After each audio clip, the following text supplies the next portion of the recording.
Culiacán, Sinaloa, 15 de mayo del 2019. ¿Podría presentarse?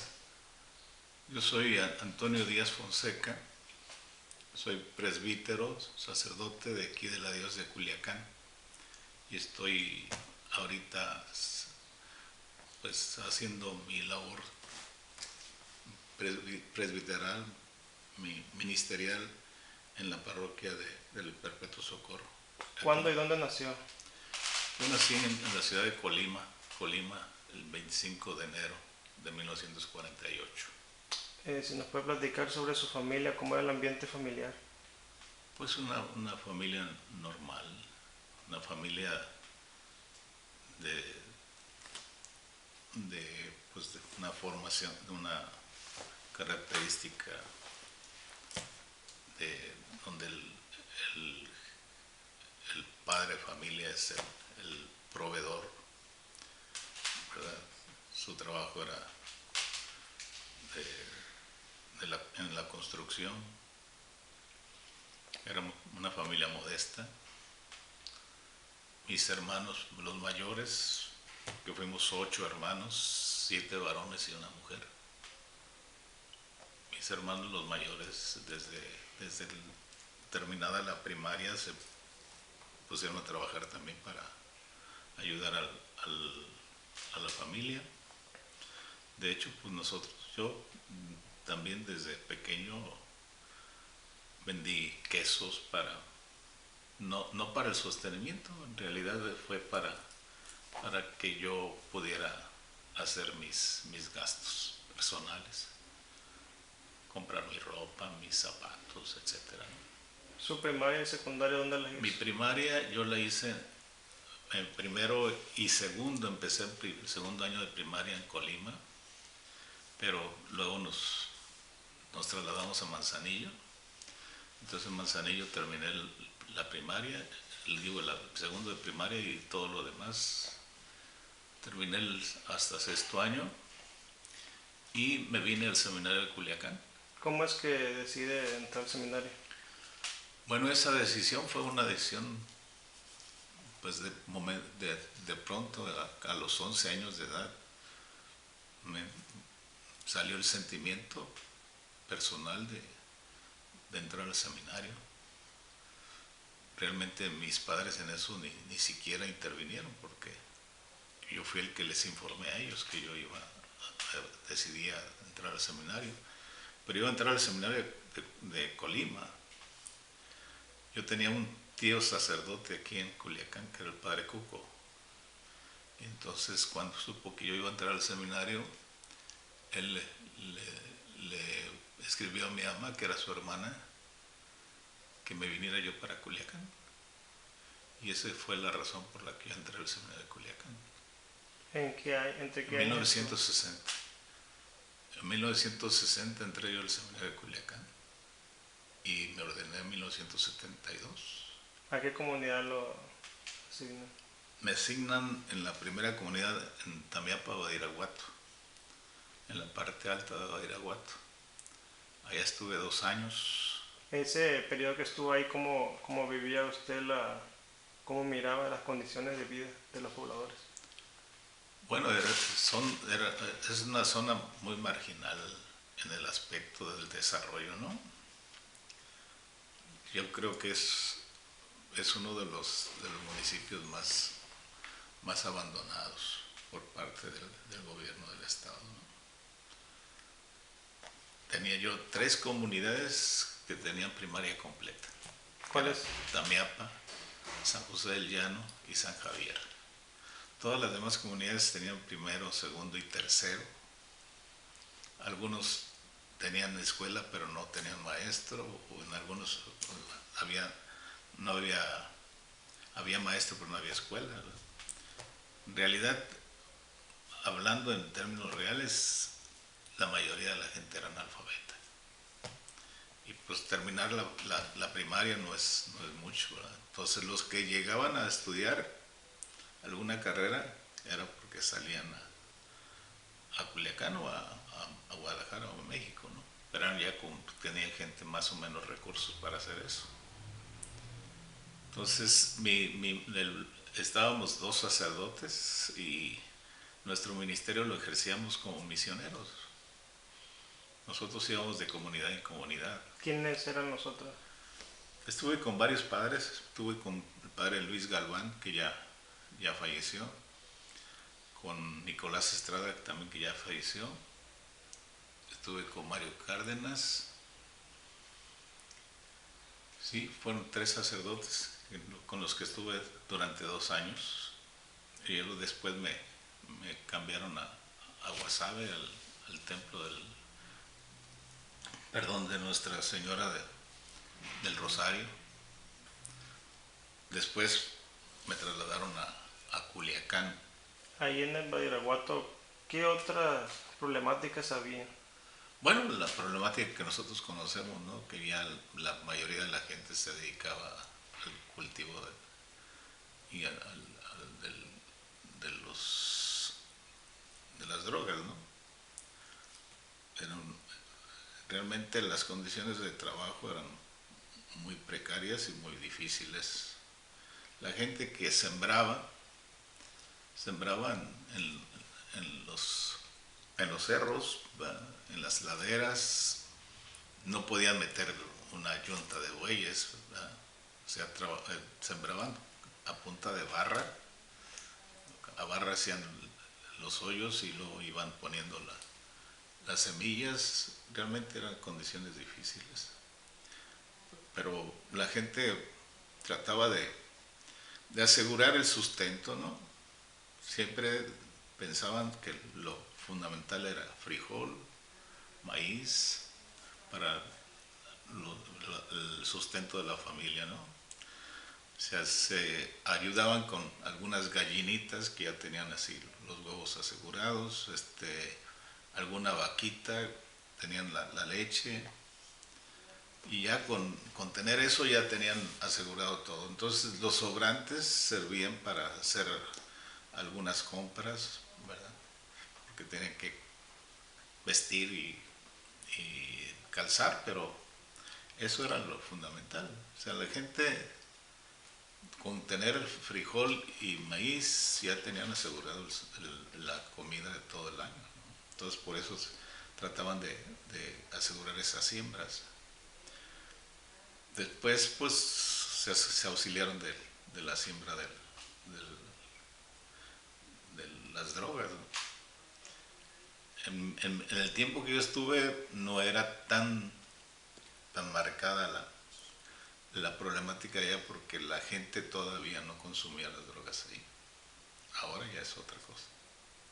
¿Cuáles serían las causas? ¿Qué más causas habría que, digamos, Bueno, ya había violencia, ¿no? En una ocasión yo hice pues no dije que haya hecho una investigación a fondo, pero fundamentalmente en uno de las, ¿cómo se llaman?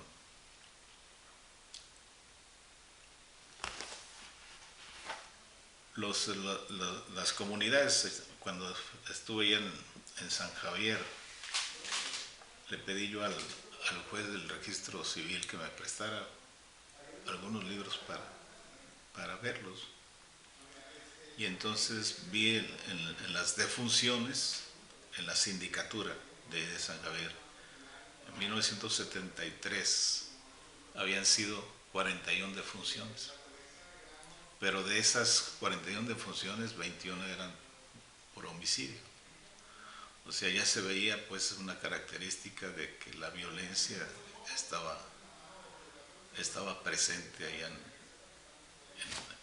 en esa zona, y que las diferencias entre las personas se resolvían pues de una manera violenta.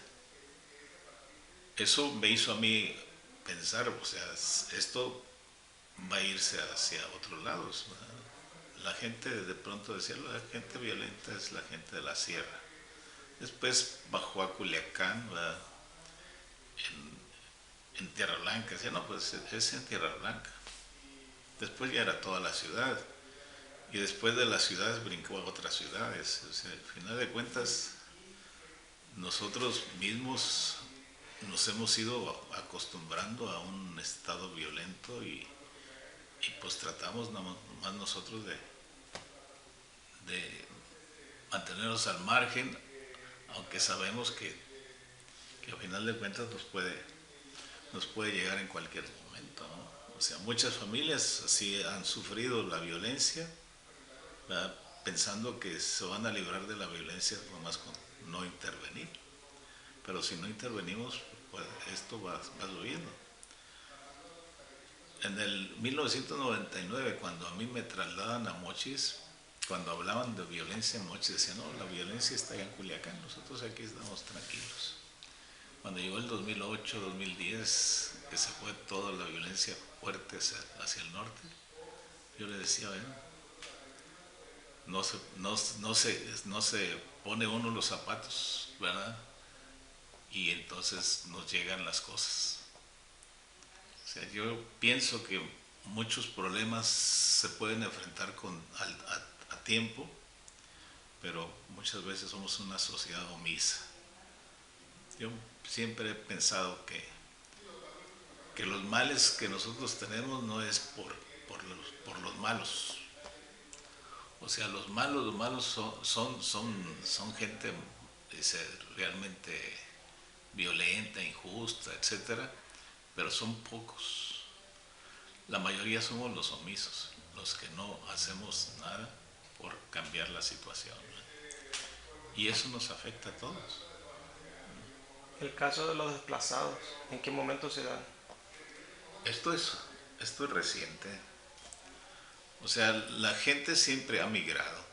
O sea, ve uno la historia de las comunidades o la historia de las sociedades, y las migraciones siempre se han dado desde el principio. Las comunidades han migrado, nada más las características de las migraciones son las que cambian. A veces, en tiempos, migraban todos los pueblos, juntos. Después fueron las familias, ahora son los individuos, las personas, ¿verdad? Primero migran y luego después, si pueden llevarse a la familia, se la llevan, pero fundamentalmente ahora las migraciones son individuales. ¿Y los desaparecidos, las desapariciones? Las desapariciones son características de la propia sociedad. Nosotros tuvimos desaparecidos aquí en los años 70, pero fueron desaparecidos de tipo político. Muchos los ligaban a grupos de la guerrilla, ¿verdad? Grupos de la Liga 23 de septiembre, pero en realidad eran jóvenes inquietos que no soportaban la injusticia, el estado social en el que vivíamos nosotros, y entonces de pronto cualquier gente llegaba y les hacía entender que la única manera de cambiar las cosas era de forma violenta. Y algunos cayeron en esa invitación, ¿verdad? Pero en realidad eran jóvenes inquietos, jóvenes pues menores de edad algunos. En realidad no tenían un gran conocimiento de toda la realidad, ni entendían suficientemente que habría otros medios, ¿no? Porque cuando te decían a ti, pues necesitamos entrar en estos caminos, les decía uno, están otros caminos, ¿verdad? Hay que trabajar concientizando a la gente, hay que trabajar organizando a la gente, hay que trabajar convocando a la sociedad a que se manifieste, a que nosotros mismos vayamos teniendo otro género de vida, otras actitudes, otros comportamientos. Pues decía, no, o sea, esta sociedad no cambia si no tomamos nosotros la vía. O sea, algunos ya llegaban a esa característica de decir, la vía única para el cambio social es la vía de las armas, ¿no? Pero en realidad no ni eran todos y eran totalmente jóvenes, ¿no? En realidad se estaban iniciando en la lucha social, la lucha política. Algunos eran preparatorianos, en realidad eran muy jóvenes. Esa es una característica de los años 70. Todos los desaparecidos de los años 70 en cualquier parte del país tenían esa característica, ¿verdad?, de que se habían aventurado por el lado de la... Y claro que eso también servía para que las fuerzas gubernamentales también persiguieran a luchadores sociales que no estaban involucrados en las luchas armadas, ¿no? O sea, hubo incluso sacerdotes que fueron eliminados, pero precisamente por eso, porque eran gente que trabajaba en la concientización y entendía que el ministerio sacerdotal también tenía que llegar a esas opciones de concientización de la gente, pero no porque tomaran las armas. Sí, dieron casos aquí en Sinaloa. De tomar armas sacerdotes, no, ninguno. Y de concientizar. Sí, algunos sacerdotes. ¿Quiénes serían?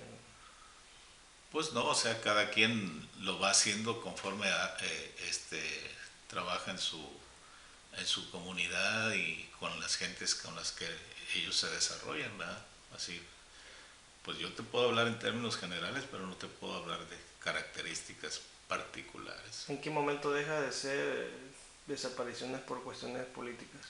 En estos últimos años, de los 90 para acá, ya las desapariciones y los asesinatos y todos esos ya no son de gente que está luchando por cuestiones políticas, sino por otras cosas. Aquí muchos de los desaparecidos o de los asesinados pueden ser que anden en algunas actividades ilícitas, pero muchos han sido porque les tocó la de malas, ¿no? O sea, estaban con alguna persona involucrada y a ellos también se los llevaron, o estaban en el momento ahí que llegaron y hicieron una racia o mataron a algunas gentes. En realidad las características de la violencia ahora ya no son de la lucha política, son de otro tipo de causas, ¿verdad? Pero sí es una violencia mucho más manifiesta y más generalizada. Antes era una violencia más puntual. Incluso había como ciertos códigos antes de que a las mujeres no se tocaban, los niños no se tocaban, ¿verdad? Y ahora pues ya vemos otras cosas. Aunque sí existen violencias muy puntuales contra agentes de la sociedad, por ejemplo, periodistas. Periodistas, o sea, sí, son porque están ellos haciendo una investigación o una lucha y de pronto algunas gentes los consideran como gente peligrosa. Tal caso de lo que estamos celebrando ahora, de los 2 años de que mataron a Javier Valdés, ¿no? Entonces, estas personas son asesinadas por el oficio y por la forma en cómo están ejerciendo ellos su oficio, ¿verdad? Y así podemos ver algunas otras gentes, ¿verdad?, que son, por ejemplo, luchadores de derechos humanos o lo que sea, son por el oficio que están ejerciendo, por lo que los persiguen y los desaparecen o los asesinan. Pero la otra violencia está más involucrada en otro tipo de cosas, ¿no? ¿Quiénes estarían atrás de estas desapariciones? Pues a quien les afecta. Lo que propicia esto es realmente la inoperancia de las autoridades. O sea, el que no se llegue a ninguna conclusión en las investigaciones eso propicia que la gente diga, pues no me va a pasar nada. O sea, la impunidad es lo que genera fundamentalmente la violencia, ¿verdad? Hay una actitud de investigar más al muerto que al agente de violencia, ¿verdad? Investigan al muerto y dicen, había otras cosas, y ya con eso justifican de por qué lo mataron, ¿verdad? O sea, no hay ninguna razón para que alguien se sienta justificado en eliminar a una persona. Es un negocio de la muerte, ¿no? Se acostumbra uno, o sea, lamentablemente la gente se acostumbra a eso. Pero realmente no tenemos por qué nosotros verlo como cosa normal, ¿verdad? O sea, tenemos que entender que lo fundamental en una persona es la vida. Si pierde la vida, pues perdió todo, ¿verdad? Porque finalmente, pues, se compra y vende armas, drogas.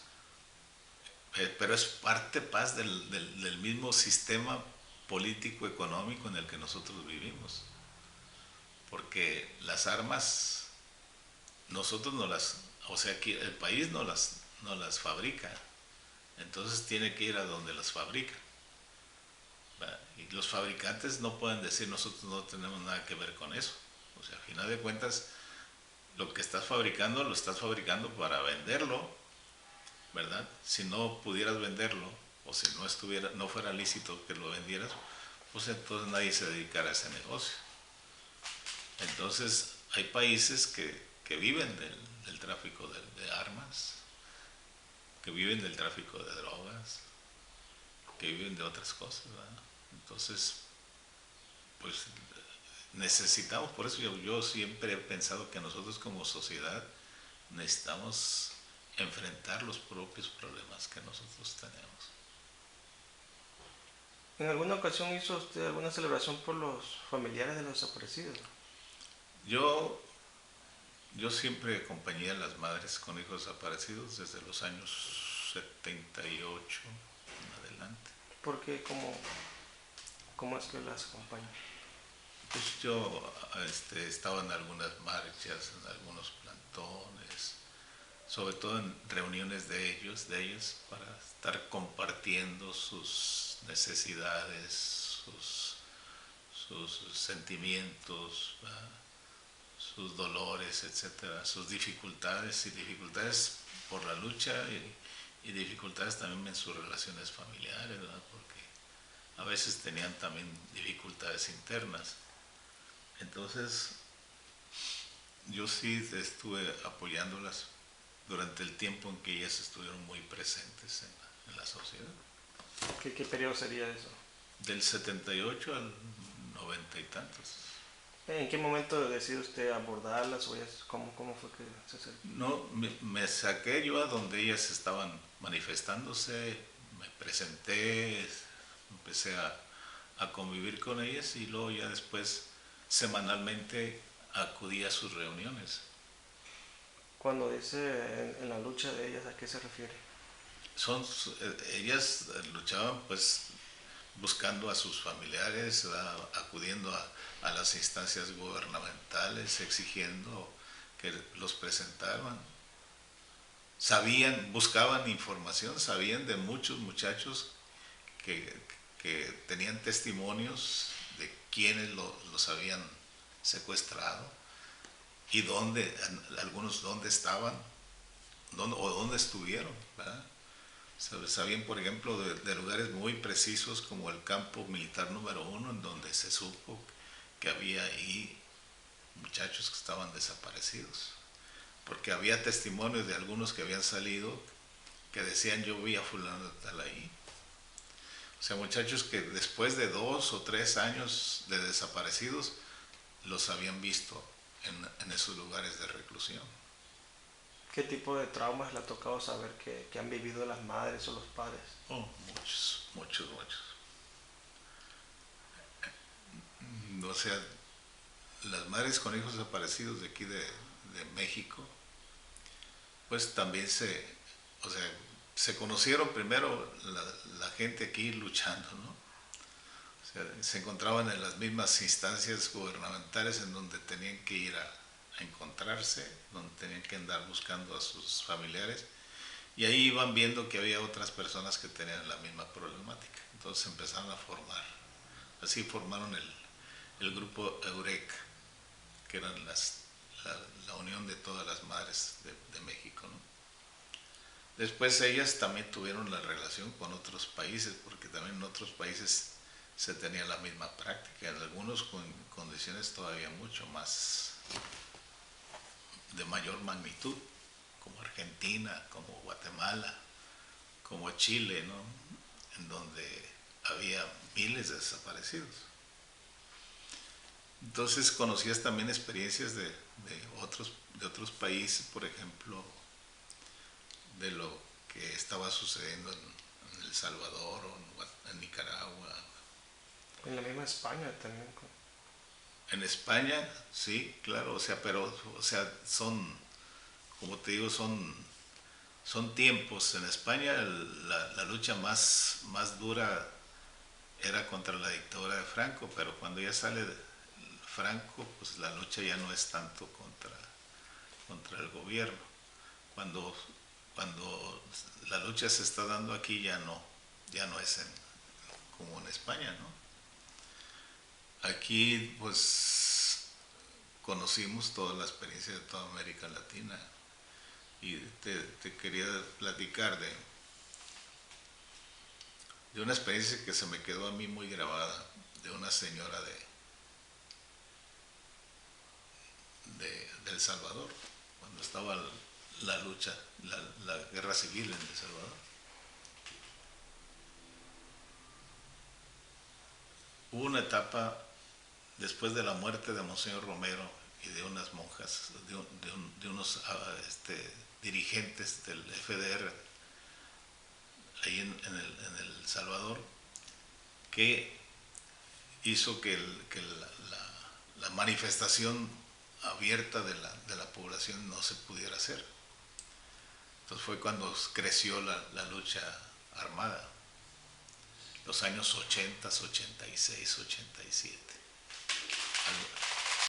En ese tiempo, ya para el 86, cuando vino un terremoto que se dio ahí en El Salvador, entonces volvió la gente a manifestarse y entonces ya exigieron que hubiera un diálogo entre la guerrilla y el gobierno, que el diálogo se hizo aquí en México y ya llegaron a un acuerdo en el 91 más o menos, ¿verdad?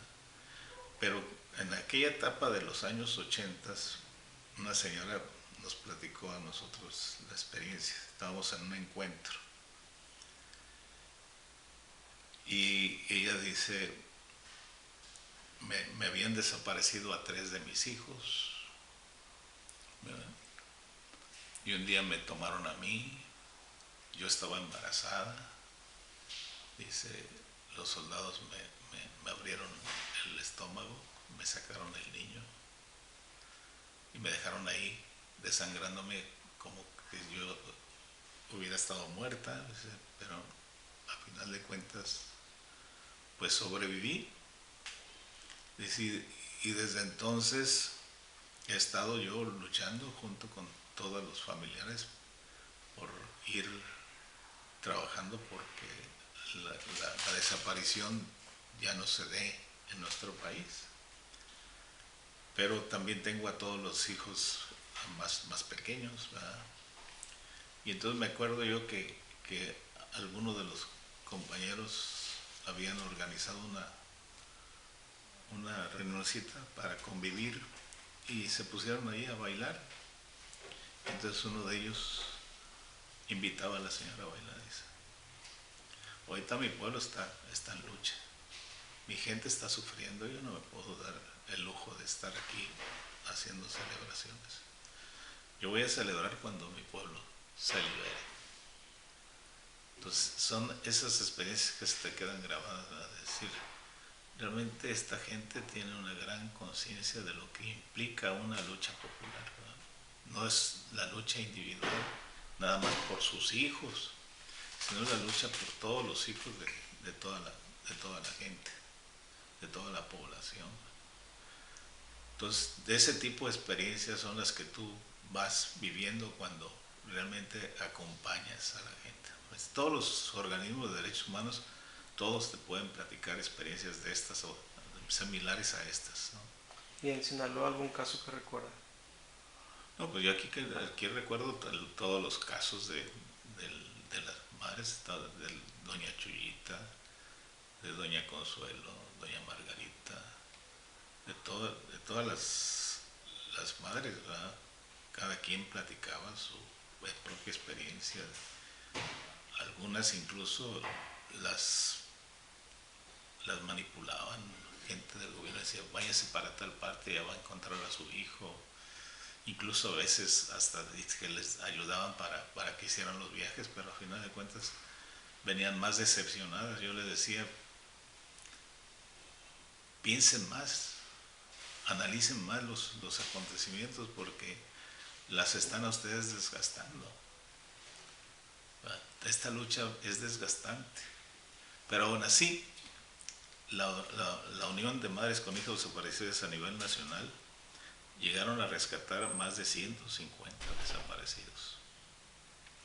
Pero eso no se conocía porque cuando ellas daban la noticia de alguna aparición ya las noticias no funcionaban en, en, una, en una prensa que regularmente no daba apertura a ese tipo de noticias, ¿verdad?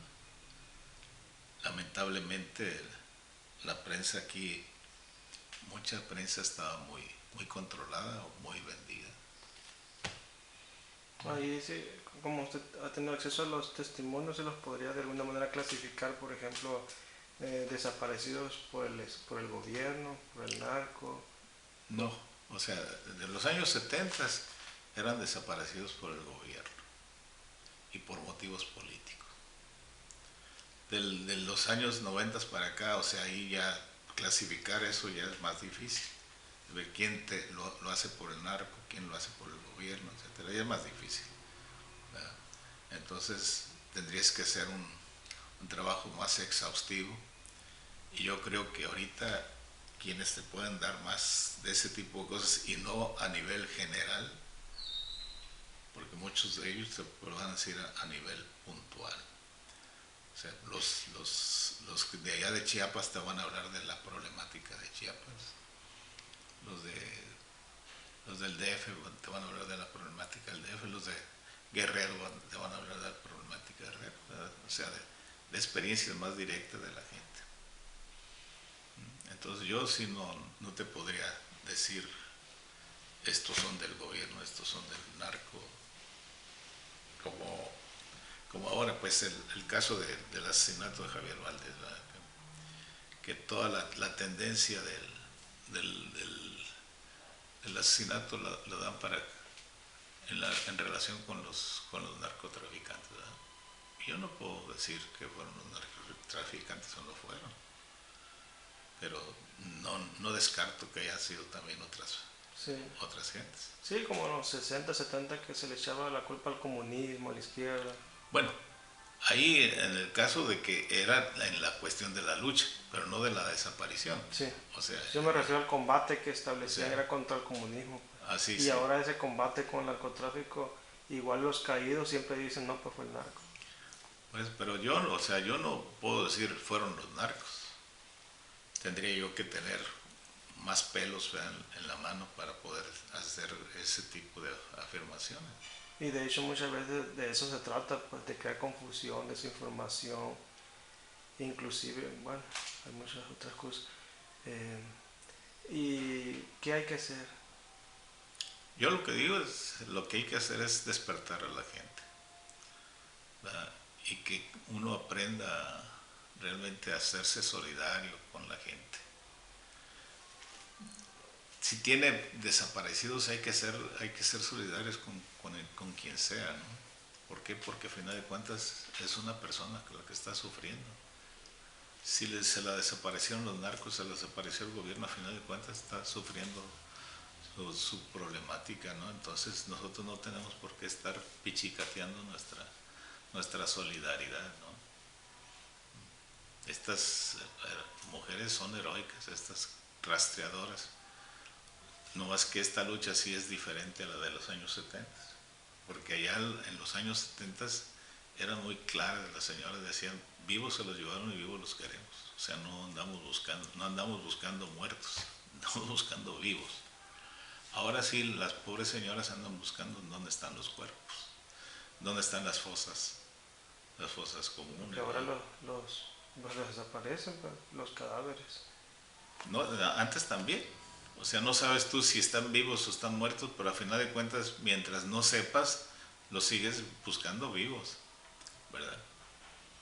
En eso sí, las madres de los años 70 estaban muy claras. Nosotros no andamos buscando cadáveres, nosotros andamos buscando vivos. Y ahora, pues sí, las pobres señoras andan, porque las autoridades no lo hacen ellas, andar buscando los cadáveres y andar indagando por dónde pueden estar fosas clandestinas, ¿verdad? Sí, ahora han surgido otros colectivos. ¿Y cómo aplicar el Evangelio? El Evangelio es muy claro, ¿verdad? El Evangelio, Cristo pone como ejemplo su propia vida y su propia enseñanza. Un cristiano que realmente sigue a Cristo se fija en sus hechos y en sus dichos. O sea, se lee los evangelios y los aplica a su vida. Entonces Cristo pone como mandamiento fundamental: ámense unos a otros como yo los he amado. Entonces Cristo está poniendo la medida, es que se amen como yo los amo. Esa es la medida. Y en otras ocasiones nos dice: tuve hambre, me diste de comer, tuve sed, me diste de beber, estaba sin techo, me acogiste, desnudo, me vestiste, enfermo, me visitaste, encarcelado, me fuiste a ver. Y la pregunta surge: ¿y cuándo te vimos hambriento, sediento? Todo lo que hicieron a los más pequeños a mí me lo hicieron. O sea, el Evangelio es muy claro. Lo que necesitamos nosotros es realmente asumirlo consecuentemente. Entonces, aquí en la iglesia tenemos que hacer una gran labor por despertar la conciencia de nuestros católicos, ya ni siquiera decir de los que no son católicos, de nuestros católicos, porque tenemos muchos bautizados que realmente no tienen conciencia de lo que es el seguimiento de Jesús. Muy bien, Padre. Bueno, gracias. Ándale.